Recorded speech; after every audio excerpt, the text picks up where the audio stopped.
Umagang kay ganda mga kalabs! And happy Sunday everyone! Sa araw na ito mga kalabs, nanguha ako ng okra sa aming bakuran.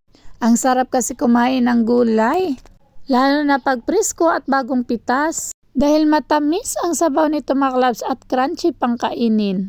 Hindi talaga ako magsasawa na kumain ng okra mga kalabs. Dahil marami din itong benepisyo sa ating katawan. Kaya magtanim na tayo ng maraming gulay sa ating bakuran mga kalabs para kahit anong oras na gusto nating kumain ay makakapitas tayo. At nakakasiguro tayo na walang halong kemikal at organic lang ang mga gulay na ating kinakain.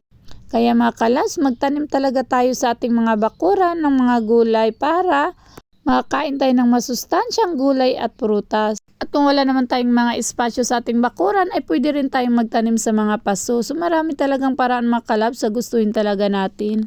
So that's it for today's video mga kalabs. Love!